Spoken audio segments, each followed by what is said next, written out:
देश की राजनीति में इन दिनों एसआईआर यानी कि सिस्टमैटिक इलेक्टर्स रिवीजन प्रक्रिया को लेकर जो बहस छिड़ी हुई है वो सिर्फ एक प्रशासनिक कवायद नहीं रह गई थी, बल्कि विपक्ष इसे एक बड़े राजनीतिक हथियार की तरह इस्तेमाल कर रहा था। लेकिन आज सुप्रीम कोर्ट ने जो बड़ा फैसला सुनाया उसने इस पूरे विवाद की दिशा ही बदल दी। अदालत ने साफ साफ कहा कि एसआईआर पर किसी भी प्रकार की रोक लगाने का सवाल ही नहीं उठता, क्योंकि ये चुनाव आयोग का संवैधानिक दायित्व है कि वो मतदाता सूची को शुद्ध रखे और सुनिश्चित करे कि जिन लोगों के वोट देने का अधिकार है वही सूची में दर्ज हो। ये फैसला सीधे सीधे विपक्ष के लिए झटका माना जा रहा है, खासकर उन दलों के लिए जिन्होंने एसआईआर को मतदाताओं को बाहर निकालने की साजिश करार देते हुए इसे रोकने की मांग की थी। तो वही सुप्रीम कोर्ट की टिप्पणी कि क्या आधार कार्ड रखने वाला व्यक्ति स्वचालित रूप से भारतीय नागरिक मान लिया जाए? क्या एक घुसपैठिया सिर्फ आधार दिखाकर वोट डाल सकता है? चर्चा का सबसे अहम हिस्सा बन गई। ये सवाल कोर्ट ने सीधे कपिल सिब्बल से पूछा, जो विपक्षी याचिकाकर्ताओं की ओर से बहस कर रहे थे। ये प्रश्न एक तरह से पूरी बहस को रीसेट कर देने वाला था। कोर्ट ने साफ कहा कि आधार कार्ड नागरिकता का प्रमाण नहीं है। ये टिप्पणी बेहद महत्वपूर्ण इसलिए भी है क्योंकि लंबे समय से कई राजनीतिक दल ये तर्क दे रहे हैं कि अगर किसी व्यक्ति के पास आधार है तो उसकी नागरिकता पर सवाल उठाना असंवैधानिक और संदिग्ध उद्देश्यों से प्रेरित है। लेकिन सुप्रीम कोर्ट ने इस धारणा को सिरे से खारिज कर दिया। सुनवाई के दौरान मुख्य न्यायाधीश सूर्यकांत और न्यायमूर्ति जयमाल्या बागची की बेंच ने कई बार यह स्पष्ट किया कि मतदाता सूची को अपडेट और शुद्ध करना चुनाव आयोग का संवैधानिक दायित्व है। उन्होंने कहा कि ये काम सिर्फ एक चुनावी प्रक्रिया भर नहीं बल्कि लोकतंत्र की आत्मा की सुरक्षा का काम है। कोर्ट ने याद दिलाया कि इससे पहले भी चुनाव आयोग को निर्देश दिए गए थे कि प्रक्रिया में सुधार लाया जाए और आयोग ने उन सुधारों को लागू किया। दिलचस्प बात यह रही कि सुप्रीम कोर्ट ने कहा कि सुधार लागू होने के बाद भी एक औपचारिक शिकायत प्राप्त नहीं हुई। इसका अर्थ है कि एसआईआर को गलत या पक्षपातपूर्ण कहे जाने के आरोपों में दम नहीं है। तो वहीं कपिल सिब्बल ने अपने तर्क में कहा कि देश में करोड़ों लोग अशिक्षित हैं, वे फॉर्म नहीं भर सकते, इसलिए फॉर्म 6 भरवाने की प्रक्रिया उन्हें अपनी ही लिस्ट से बाहर कर देने का तरीका बन गई है। लेकिन कोर्ट ने इस तर्क को स्वीकार नहीं किया। अदालत ने कहा कि ये तर्क उन लोगों के लिए उपयुक्त होता अगर वास्तव में बड़ी संख्या में लोग फॉर्म भरने में असमर्थता के कारण मतदाता सूची से गायब हो रहे होते।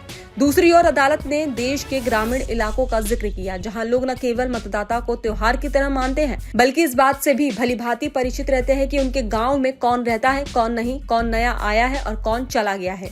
ये टिप्पणी इस बात को रेखांकित कर रही थी कि वास्तविकता में मतदाता पहचान और इसके सत्यापन का सवाल गांवों में इतना जटिल नहीं है जितना इसे राजनीतिक रूप में दिया जा रहा है।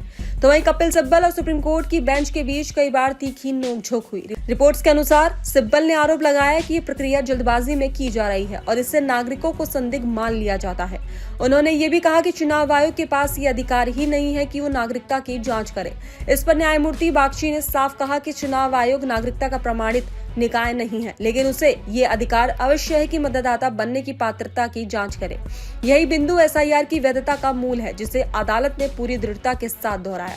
तो वहीं अदालत ने यह भी कहा कि एसआईआर को लेकर असंवैधानिक प्रक्रिया वाली दलील बिल्कुल आधारहीन है।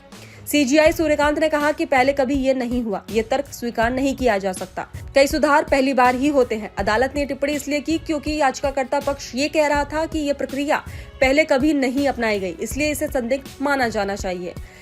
लेकिन सुप्रीम कोर्ट का मानना है कि लोकतंत्र में सुधार सतह प्रक्रिया है, उसका पहले होना या न होना उसकी वैधता तय नहीं करता। तो वहीं इसके बाद विपक्ष की ओर से तर्क दिया गया कि मतदाता सूची में हेरफेर करके कुछ विशेष समुदायों, क्षेत्रों या जातियों को लक्षित किया जा सकता है। कोर्ट ने इस पर भी कड़ी प्रतिक्रिया दी। अदालत ने कहा कि यह दलील सिर्फ संभावना पर आधारित है, जबकि किसी भी वास्तविक घटना, ठोस सबूत या शिकायत का अब तक अभाव है। कोर्ट ने स्पष्ट किया कि अगर किसी भी प्रकार की वास्तविक अनियमितता सामने आती है तो न्यायपालिका तुरंत दखल देगी और सुधार का आदेश देगी, लेकिन फिलहाल इसके कोई तथ्य उपलब्ध नहीं है, इसलिए प्रक्रिया रोकने का कोई आधार नहीं बनता। इस बीच राजनीति में इस फैसले के बाद नई हलचल शुरू हो गई। बंगाल की मुख्यमंत्री ममता बनर्जी ने लंबे समय से एसआईआर का विरोध किया है और इससे मतदाता सूची को भगवा रंग देने का प्रयास करार दिया है। सुप्रीम कोर्ट का यह फैसला उनके लिए सबसे बड़ा झटका माना जा रहा है, क्योंकि उनकी राजनीतिक जमीन का एक बड़ा हिस्सा भारी बनाम बंगाली की नैरेटिव पर टिका है। इसी तरह पंजाब विधानसभा के स्पीकर मुकुलतर सिंह संधावा का भी एक बयान सामने आया, जिसमें उन्होंने सीधे कहा था कि चुनाव आयोग निष्पक्ष नहीं है और एक पार्टी का टूल बन गया है। लेकिन सुप्रीम कोर्ट का फैसला इस तर्क को भी कमजोर करता है, क्योंकि अदालत ने चुनाव आयोग की प्रक्रिया को संवैधानिक, कानूनी और जरूरी बताया। तो वही विपक्ष की राजनीति का केंद्र इस पूरे मामले में यही रहा कि एसआईआर के माध्यम से गरीबों, किराएदारों, अप्रवासी मजदूरों और अल्पसंख्यकों को सूची से बाहर किया जाएगा। लेकिन चुनाव आयोग का तर्क है कि एसआईआर का उद्देश्य केवल ये सुनिश्चित करना है कि मतदाता सूची में डुप्लीकेट, स्थानांतरित या मृत लोगों के नाम हटाए जाएं और नए पात्र मतदाताओं के नाम जोड़े जाएं। सुप्रीम कोर्ट ने इस तर्क को भी स्वीकार किया और कहा कि ये लोकतंत्र को मजबूत करने के लिए जरूरी है। तो कुल मिलाकर आज का फैसला सिर्फ एक कानूनी निर्णय नहीं, बल्कि एक बड़ा राजनीतिक संकेत है। सुप्रीम कोर्ट ने साफ कहा कि चुनाव आयोग मतदाता सूची की संरक्षण संस्था है और उसे ये अधिकार ही नहीं, बल्कि ये संवैधानिक जिम्मेदारी है कि वो सूची को शुद्ध रखे। इस फैसले के बाद विपक्ष के लिए इस मुद्दे पर लगातार राजनीतिक आक्रामकता बनाए रखना आसान नहीं होगा, क्योंकि अब उनके प्रमुख तर्कों को सर्वोच्च अदालत ने ही खारिज कर दिया है।